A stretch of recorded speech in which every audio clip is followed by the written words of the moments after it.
It's time for the Cybersecurity News Byte with Jim Guckin. Cybersecurity News Byte, episode number 55. For April 30th, 2023, new tactics for extorting payments, RTM Group launches Linux ransomware, hackers are breaking into AT&T email to steal cryptocurrency, and new macOS info stealer called Atomic.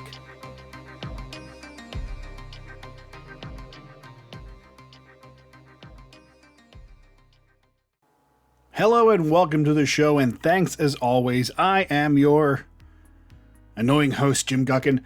A lot of stories to talk about this week. Some of them very interesting, and some of them a little more thematic from last week's show. Not that I intended it that way, but it just sometimes happens.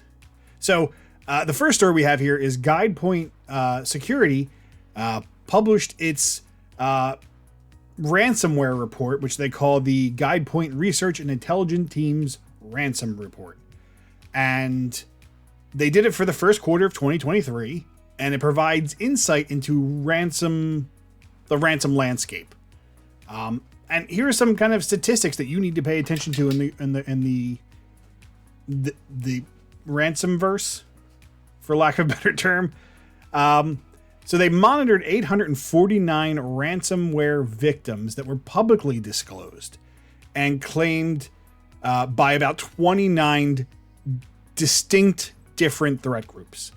Meaning these are groups that have no ties to each other. They're totally separate. Now, there has been a 27% rise in publicly disclosed ransomware victims. And that's compared to the first quarter of 2022 and a 25% raise to quarter two of 2022. So ransomware is still continuing to be a very big threat coming in that you need to pay attention to. And I love, because the article that I got this from in the report continues to hammer at the publicly disclosed. And I mention that because there are a lot out there that are not publicly disclosed. They deal with it all in the, without making public statements of it. I don't think that's a great idea, but that's, the way that they do business. And if you work in manufacturing or technology, those are the sectors that tend to be targeted the most. So you need to kind of watch out for there. Though I will say, if you're in the legal realm, while you're not the biggest target, there's been a 65% surge in publicly posted victims of law firms. And 70% of those targeted were double extortion ones, where they ransomware and copy the stuff out and they're going to leak it. And these are the groups that we've talked about, a couple times in the show: Lockbit, AlphaV, and Black Basta. So it's pretty big there, but all sectors are seeing a rise. Even education was seeing a 17% rise in victims who came forward from the same time last year. Now, if you're in the education sector, your big threat is Vice Society. They're a little more than a quarter of all attacks on education. So it's kind of important from a threat intelligence standpoint, whether you have a threat intelligence arm to your security operation, it is important to understand what groups are targeting you, as well as the overall theme of the ransomware verse. The ransom verse. I'm just going to call it ransom verse. It makes it a lot simpler. But even though these groups may not be someone who's attacking you directly, as we said, if you're hit by, if you're illegal and you're hit by Lockbit, that doesn't mean if you work in education, you don't have to be worried about them. You still kind of have to know what they're doing, because that'll give you the trend overall. But the particular group and their tactics are what you really need to pay attention to. You need to know your adversaries quite well, what their tactics are, how they work, how they operate, what do they do, how long do they spend in systems, what do they attack, what's their biggest exploits. All this is what you should know as a security or IT professional whose job is to defend these systems. Because knowing that will help you give at least a foot forward to defending yourself. Otherwise, you're just, gambling at that point. Now, US-based organizations were the majority of ransomware victims. 46% of the ones that GuidePoint talked to. Followed by the UK and then Germany. So that's the top three. US, UK, Germany. Now, another interesting thing about this was they talked about the coercion tactics, which these ransomware groups are using. So it kind of makes you want to pay attention to it, because it's not just the ransomware. The ransomware is just the first step through the door. They want to coerce you into paying them. And as I said, sometimes that's encryption and they steal your data, because then they can leak it. If they just encrypt your data, there's a chance that you probably have a backup of it. So they want to do that kind of the double extortion. Hey, we encrypted your data, but if you don't pay us, we're going to release it too. Medusa and Alpha V, they're the ones who leak sensitive data a lot to pressure victims into paying. Usually it's a little bit at a time. Lockbit in 2023 released chat logs of negotiations with one of its victims, which is Royal Mail. And they said the negotiation wasn't going anywhere, so they leaked the chat.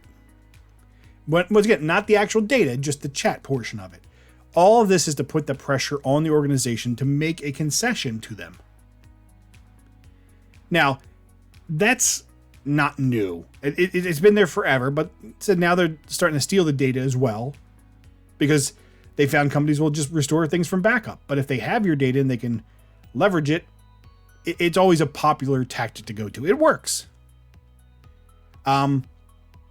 And, sometimes, they'll tell you not to work with a ransomware negotiator who's going to negotiate it down, or you may pay more.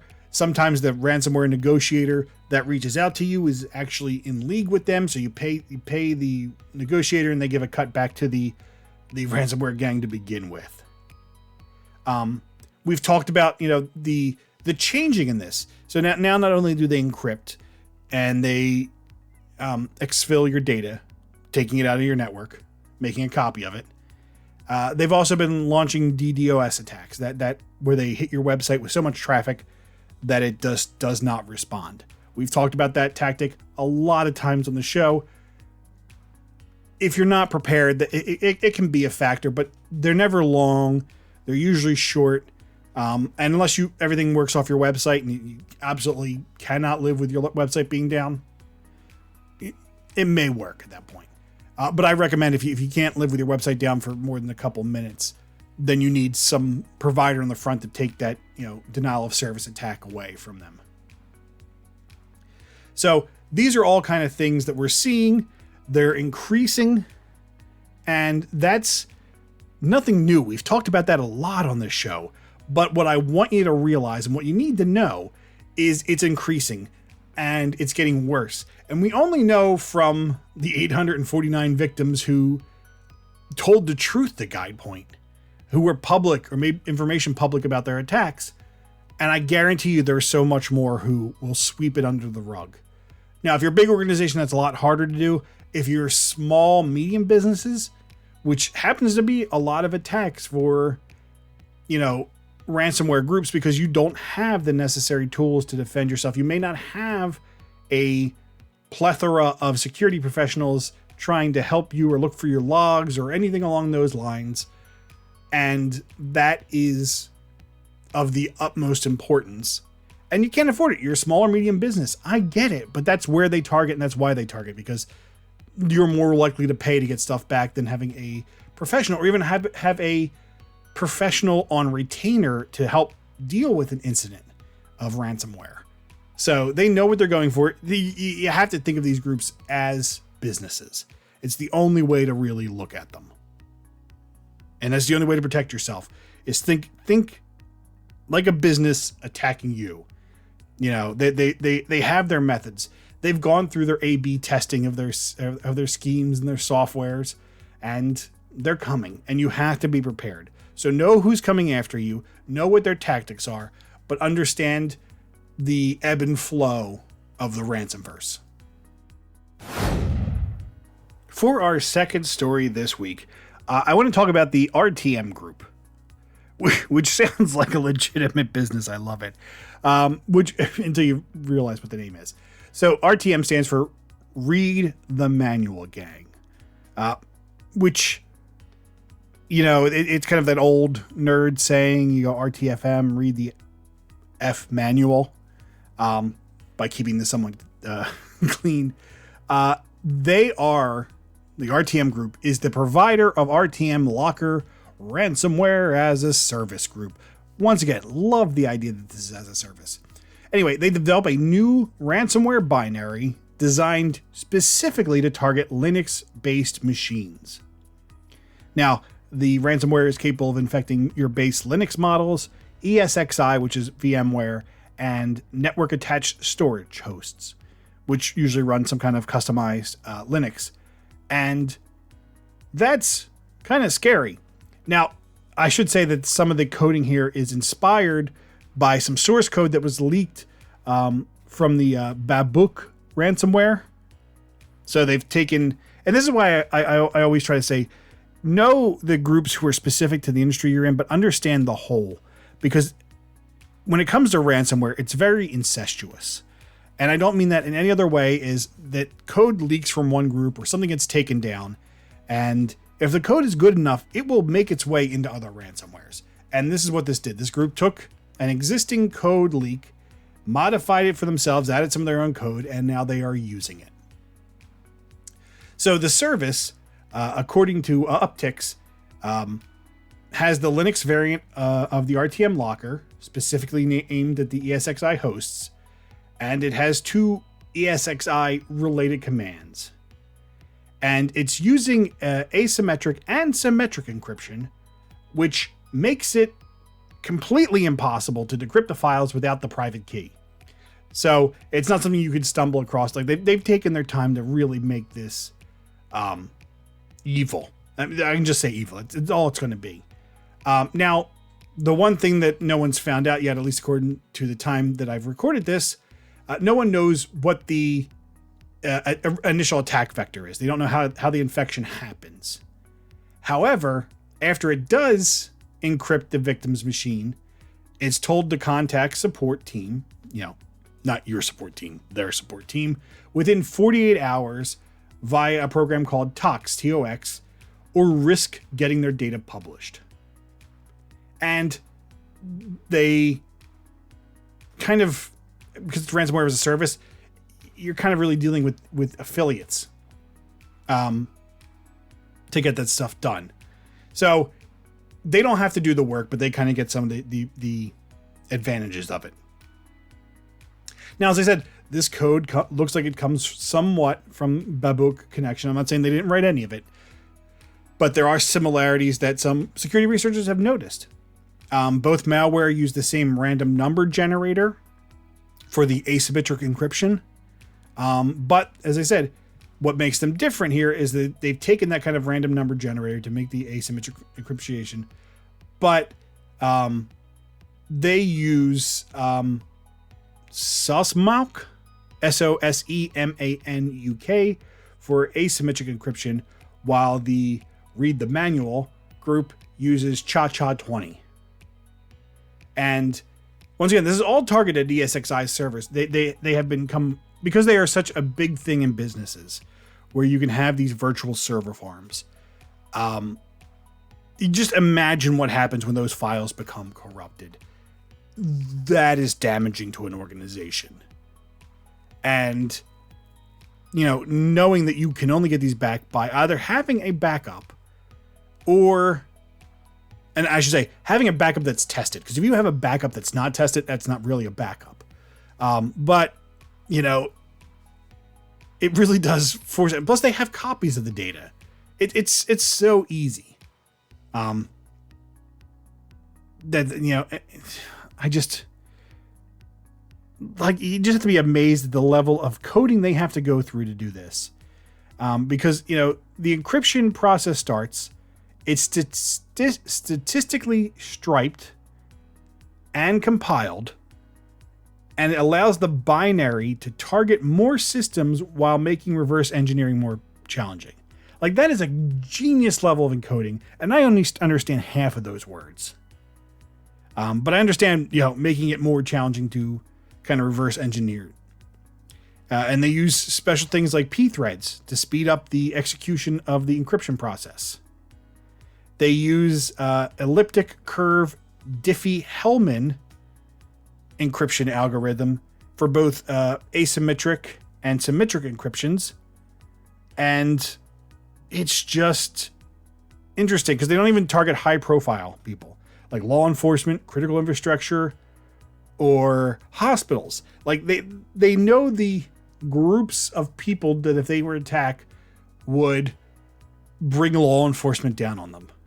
Because you think about it, if you're not a hospital, if you're not law enforcement, if you're not government, if you're not critical infrastructure, you'll get law enforcement response, don't get me wrong, but they won't bring the hammer down as if they bring an entire hospital down. And we've seen this in the early days of COVID when ransomware was going out. They were like, well, we won't hit hospitals. And the problem is when you run ransomware as a service, you're not really sure what your affiliates are necessarily attacking. And there were some groups who got hit or were used to hit like a hospital, and then they had, and the ransomware as a service team had to go, whoa, here's the key, we're sorry, we didn't mean to, and pull back.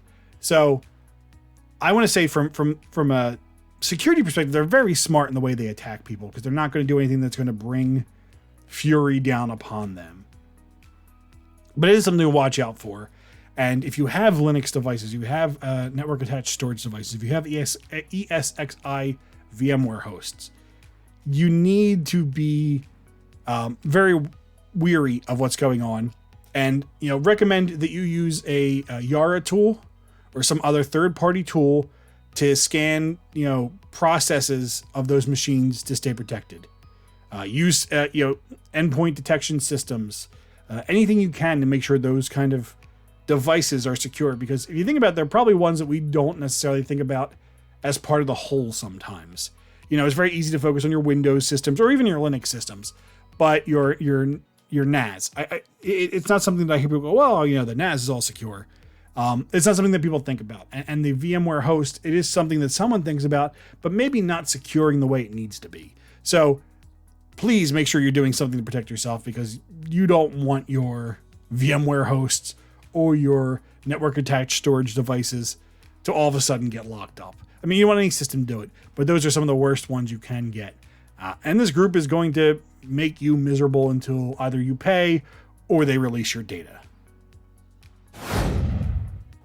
So in the ever-growing world of cryptocurrency and things that make you just put your hands in your head and silently weep to yourself, there is a group of unknown hackers right now who are trying to break into people who have AT&T email addresses that also use those email addresses for cryptocurrency exchange accounts. So that means you get an AT&T account, you make the email address, use that email address to sign up to some cryptocurrency exchange, and you put your money in there. And the idea is that they use this to kind of steal your crypto. And this was noticed at the beginning of the month. An anonymous source reached out to the organization TechCrunch, stating that a gang of cybercriminals found their way into the email addresses of anyone who has an AT&T.net, SBCglobal.net, BellSouth.net, and any of the other kind of AT&T email addresses. So, got access of anyone, meaning if you have one of those addresses, they had access to it. Now, the tipster kind of mentioned the hackers were able to do this because they have access to some of AT&T's internal network. Not a good thing. And that allows them to create kind of mail keys for any user, which gives them access to those mailboxes. It's like a unique credential that AT&T support can use to get in people's accounts. So, and that also this unique key can be used if you have, if you're using Outlook on your computer, or you don't want to use your AT&T password, you can kind of generate a one-time password which works. So the hackers are using this to use an email account or email application to log into their person's account and start resetting passwords for bank services or cryptocurrency services, all in order to make money. They prefer crypto because it's a lot easier to move that money around with it being harder to track. So they just go to those sites and say, "Hey, I forgot my password," and see if it resets it or gives them an email link or resets the password for them. And now they have access to the email, so they can take the email, click the link, delete the email. You'll never see it. And there were 2 people who confirmed to TechCrunch that they were kind of hacked this way. Now, AT&T did have a spokesman reach out to the TechCrunch team and said that the company has identified unauthorized creation of secure mail keys, so they did confirm it, which in some cases can be used to access an account without needing a password. No, it definitely can. They also said that they updated their security controls to prevent this kind of activity. And as a precaution, they're requiring a password reset on some email accounts, most likely the ones that they've detected this being used upon. And they're kind of forcing it. So once you log in, it'll say, hey, you need to reset your password. Now, AT&T hasn't said how many people were hit in this hack. So we don't really have a real number on this. Though one victim told TechCrunch that the hacker stole $134,000 from their Coinbase account. The second victim actually said that it's been happening since November of 2022. 10 times they were hit at this point. And they notice it when their Outlook client fails to connect. And, they just, that shows that someone's got access to their account, and then they go to reset everything. And it's weird that they did this over and over. So if this has been happening since November 2022, it's weird that AT&T is just noticing this. It's not unheard of. I mean, hackers have had access to systems, and they're hard to detect sometimes. And I'm glad that they put security measures in place. But it shows you how, in this world of cryptocurrency, your email, and we've talked about, kind of in the past, that, text-based verification of your account is dangerous because someone can SIM swap that and use it against you. But here's the email, same thing. They're using it to get access to it, and they're able to reset the account. I wish I could tell you that the key to this is just get off AT&T's email. But it's all the same. Because any service, they can get access to your email. The passwords, it's highly important that your passwords are different for almost every site that you operate on. Because, using one to get the other causes problems. Now, this time they had the back door in there, so that was definitely a bad sign. But I would always make sure that all of your accounts have multi-factor authentication turned on. So that even if they go to reset your password for your cryptocurrency and they go to steal it, it'll still require some other, rather than email, some other way of confirming it's you, whether it's your, I prefer an authenticator app, a rotating key, a YubiKey. Any of these options are great. If you need to text, not 100% a fan of that one, but at least in this case, they would need access to your email and your text messages, which is far more unlikely to happen. But it goes to show you how dangerous it is tying this stuff together without having multi-factor authentication. It is something very critical that you need, and I highly recommend that you have it turned on, especially on all your financial accounts. It shouldn't just be your password. It should be something else.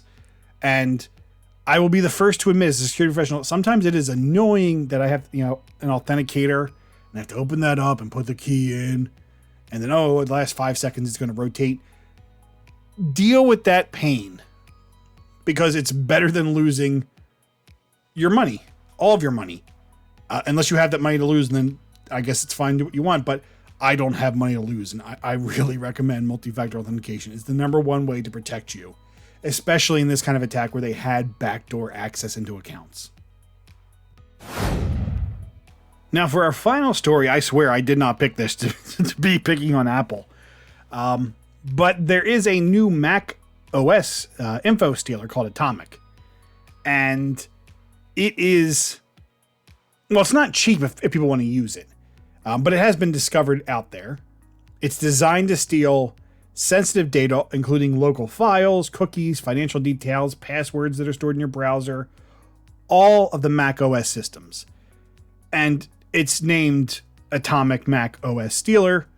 You'll also see it sometimes referenced as AMOS, AMOS, or simply Atomic. It's being actively worked on, meaning they're still adding new features by the developer. And the last release that I was able to find was actually on April 25th. So 5 days before I recorded this. Now, according to the Cyber research team, the one who really brought this to light, Atomic is available on private Telegram channels for a subscription amount, and I'm not kidding on this, $1,000 per month. But it's efficient, and it works. So the buyer receives a DMG installer file, which is a macOS installation file, a cryptocurrency checker, a brute force tool called MetaMask, and a web panel to manage the attack campaign. So all of it's done over the web. The malicious DMG install file is designed to evade detection and is flagged on malware on just 1 out of 59 of the antivirus engines on VirusTotal. Meaning if you upload this file, only 1 would tag it. And you know what? I used to operate under the general rule, if only 1 found it, then it really probably isn't that malicious. This one's going to have to make me rethink my stance on that. So when the install file is executed on the victim's machine, it displays a password prompt. And this password prompt makes it appear as if it's just the general system file. Or the system, the macOS system saying, hey, look, I need your password. And it urges the user to enter their password for the system. This is all a trick because you're giving it your system password. And then it uses that system password to attempt to steal everything on your system. Default passwords, passwords for Wi-Fi, credit card details, web logons, anything you have on your computer. And that is scary.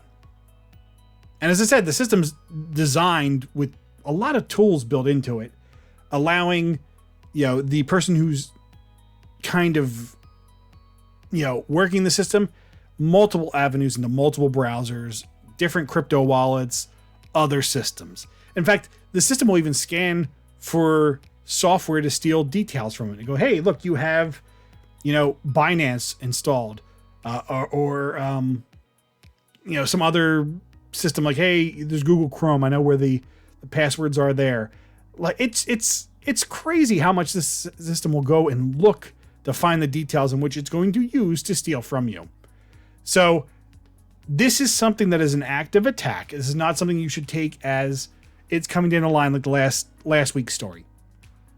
This is here. It's coming.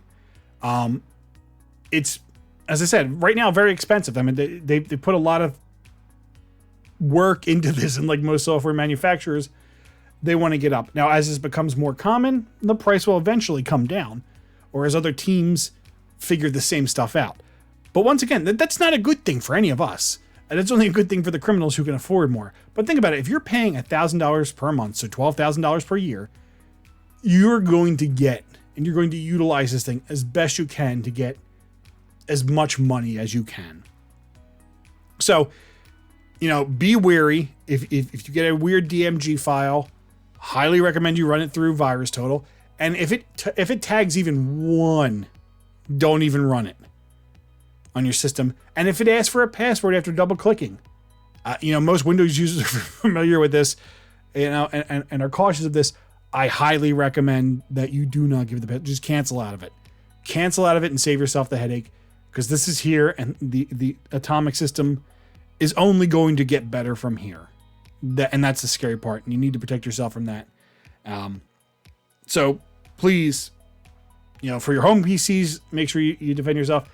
And if you run it on an enterprise system, you do your best to be able to protect your systems from this kind of stuff, especially considering a lot of the Apple products are kind of interlinked. So, you may not necessarily have put your credit card information, in your Apple wallet on your, your iMac or whatever, the Mac system, MacBook Air.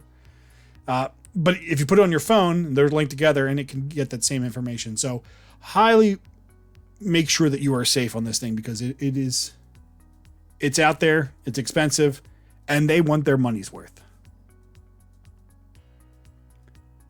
Thanks again for listening to this show. Once again, you can find all the information I mentioned on this podcast, as well as links to the stories that these stories came from, all on cybersecuritynewsbyte.com.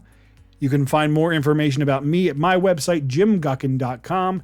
If you want to reach out and talk to me, you can always reach out to me, at jimguckin.com. Don't forget to stay safe online, and we'll talk again next week. You've been listening to the Cybersecurity News Byte with Jim Guckin. Learn more about our show at cybersecuritynewsbyte.com.